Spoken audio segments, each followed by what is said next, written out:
The law office smelled like leather and expensive coffee. I sat in the corner chair watching my brother Tyler and his wife Amanda review documents with their real estate agent, both of them radiating excitement about their new house. "This is it," Amanda squealed, squeezing Tyler's hand. "Our dream home. 4 bedrooms, 3 baths, that gorgeous backyard." Tyler grinned at the agent. "We're ready to sign. Let's do this." "Excellent," the agent said, pulling out more paperwork. "Now regarding the down payment. The purchase price is $450,000. With 20% down, that's $90,000. Tyler's smile didn't waver. "Right. About that. We're going to need to adjust the payment structure." The agent's pen paused. "Adjust how?" "My sister is covering the down payment," Tyler said, gesturing toward me casually. "Riley's been saving up. She wants to help family." I said nothing, just watched. The agent looked at me. "Miss Chin, is this correct? You're providing $90,000 for your brother's down payment." Before I could answer, Tyler jumped in. "She's happy to help. Riley's always been the responsible one. Saving every penny, never spending on herself. This is what she's been saving for, helping family." "I never agreed to that," I said quietly. Tyler's smile faltered for just a second. "Come on, Riley. Don't be dramatic. We talked about this." "No, you talked. You announced you were buying a house and assumed I'd pay for it." Amanda leaned forward, her voice taking on that patronizing tone I'd learned to hate. "Riley, honey, you live in a studio apartment. You drive a 15-year-old Civic. You obviously don't need $90,000. Tyler and I have kids. We need the space. This is what family does. Plus," Tyler added, pulling out his phone to show me pictures, "we already picked out furniture. The kids' rooms are going to be amazing. We've been planning this for months." "Planning with my money," I said. "Money you're just sitting on," Tyler shot back. "What are you saving for anyway? You're 33, single, no prospects. Might as well help family build something real." Mom's voice came from the doorway. I hadn't noticed her arrive. "Riley, don't make this difficult. Your brother needs this house. Those children need bedrooms. You can help." She walked in with Dad, both dressed like they were attending a celebration. Because to them, this was a celebration. Another successful extraction of money from the family ATM. "We raised you to care about family," Dad said, settling into a chair. "To put family first. Tyler has a family to provide for. You have an apartment and a cat." "2 cats," I corrected. "Whatever," Amanda said with an eye roll. "The point is you can afford this. Stop being selfish." The agent cleared her throat uncomfortably. "I'm sorry, but I can't proceed with a transaction where the down payment source is disputed. Miss Chin, are you willing to provide the funds?" "No," I said simply. Tyler's face went red. "Are you kidding me right now? We're at closing. The sellers are expecting this." "Then you should have secured your own financing." "We did," Amanda said desperately. "We have the mortgage approved. We just need the down payment." "Which you assumed I'd provide without asking me." Mom moved closer, her voice dropping to that guilt-inducing tone. "Riley, please. Don't ruin this for your brother. Don't you want to see your niece and nephew happy? In a real home." "They have a home," I pointed out. "A perfectly fine 3-bedroom rental." "A rental?" Tyler exploded. "We need to build equity. We need to own something. And you're going to sabotage that because what?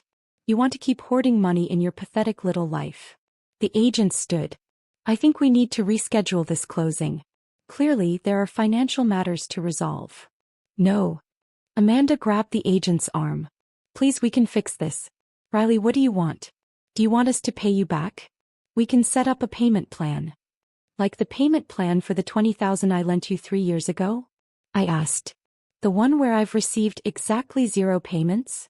Tyler waved his hand dismissively. "That was different. That was for the wedding. Family doesn't charge family for weddings." "You called it a loan," I said. "I have the text messages." "This is ridiculous," Dad said firmly. "Riley, you will provide the down payment. That's final. We're not leaving this office until you do." I pulled out my phone and made a call. "Hi, Margot. It's Riley. Can you come to the Hartman Law office? Conference room B. Is now." "Thank you." "Who's Margot?" Tyler asked suspiciously. "You'll see." We sat in uncomfortable silence for 7 minutes until Margot Williams walked in, elegant in her power suit, carrying a leather briefcase. "Good afternoon," she said professionally. "I'm Margot Williams, Senior Property Manager for Chin Property Holdings. Riley asked me to bring some documents." Tyler laughed. "Property Holdings? Riley, what is this? Some kind of scam to get out of helping?" Margot set her briefcase on the table and pulled out a folder. Chin Property Holdings is a real estate investment company that owns and manages 127 residential properties across the metropolitan area. Riley Chin is the founder and CEO. The room went silent. "That's impossible," Amanda whispered. Margot continued smoothly. "Miss Chin started acquiring properties 11 years ago.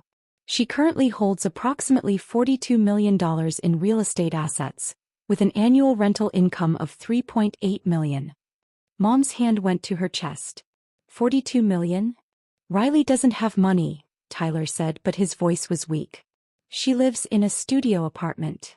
"A studio apartment she owns," Margot corrected. "In a building she owns. Miss Chin owns the entire complex, 12 units total. Market value approximately $4.2 million. Dad was shaking his head. "This is some kind of joke." "It's not," I said quietly. "I've been a real estate investor for over a decade. I buy undervalued properties, renovate them and rent them out. That studio apartment you mock? It's my choice. It's close to my properties. It's practical." "But you drive an old car," Amanda said weakly. "You dress like someone who doesn't need to impress people?" I finished. "I dress for property inspections and tenant meetings. Designer clothes aren't practical when you're checking furnaces and fixing leaky faucets." Tyler was staring at Margot's documents. "If you have all this money, why didn't you just give us the down payment?" "Because you didn't ask," I said. "You demanded. You assumed. You treated me like a resource instead of a person." Margot pulled out another document. "There's another matter. The property you're attempting to purchase, 1847 Riverside Drive. That's one of Ms. Chen's properties." The color drained from Tyler's face. "What?" "Riley owns that house," Margot said. "She purchased it 6 months ago as an investment property. The current tenants are moving out next month. It's about to go on the rental market." Amanda looked like she might faint. "We're trying to buy Riley's house?" "You were trying to use my money to buy my own house," I corrected. "The sellers you've been negotiating with? They're selling because they're relocating. But they're selling to me. I bought it as an off-market deal. The listing was for backup offers only." The real estate agent checked her own documents, her face going pale. The seller's agent never disclosed that the primary buyer was family of the potential backup buyers. "Because they didn't know," Margot said. "Miss Chin uses an LLC for purchases. The connection wasn't obvious." Tyler stood abruptly, his chair scraping loudly. "So what, you were just going to let us go through with this? Let us get to closing and then humiliate us?" "I was going to let you get to closing and see if you'd actually ask me," I said. "Instead of demanding. Instead of assuming. Instead of treating me like an ATM machine that exists to fund your life." "This is sick," Amanda said, tears starting. "You set us up. You let us fall in love with that house knowing we couldn't have it."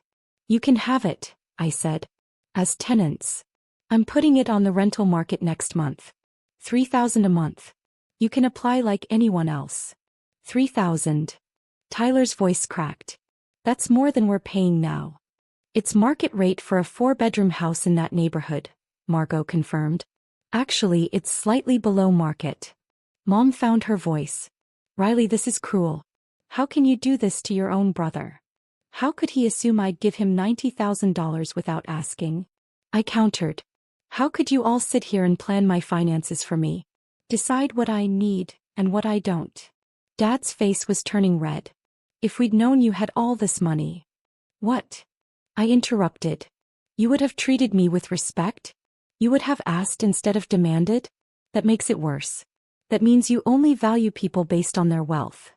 "That's not what I meant," Dad said weakly. "Yes, it is," I said. "For 11 years, you've all treated me like a failure. Made jokes about my car, my apartment, my cats. Called me the struggling sister. Offered me hand-me-downs because I couldn't afford new. And I let you because I wanted to see who you really were when you thought I had nothing. And now? Tyler asked bitterly. How I know, I said simply. Margot pulled out one more document. Miss Chin has asked me to present you with options. Option 1. You can apply to rent 1847 Riverside Drive at market rate. Your application will be processed fairly like any other applicant. What's option 2? Amanda asked.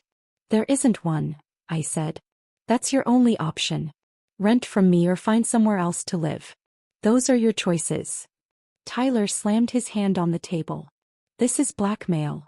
It's business, I corrected. You need a house. I have one available. Market rate, standard lease terms. It's actually a good deal. We can't afford $3,000 a month. Amanda said desperately. Then you can't afford the house, I said simply. Which means you couldn't have afforded the mortgage payments either, even with my $90,000. You were counting on me to subsidize your lifestyle indefinitely. The agent began gathering her documents. I think this closing is definitely cancelled. I'll notify the sellers, or rather the seller. Wait, Mom said desperately. Riley, please. Can't we talk about this? As a family. We just did, I said standing. As a family you decided I was struggling and pathetic. As a business owner I decided you're not getting my money for free. Margot will send you the rental application for Riverside Drive. Fill it out if you're interested. What if we don't? Tyler asked. Then you find somewhere else to live, I said. I have 127 properties and a waiting list of qualified tenants. I'll rent it to someone else. Dad's voice was pleading now. Riley, we're your parents. We raised you. Doesn't that count for something? It counted for everything, I said quietly. That's why this hurts so much. You raised me to work hard, save money and help family. I did all of that. And you responded by treating me like a joke. By assuming I was too incompetent to have real success. By demanding my money while mocking my life choices. We didn't know, Mom whispered. You didn't ask, I corrected. In 11 years, none of you asked about my career, my goals, or my investments. You just assumed I was failing and treated me accordingly.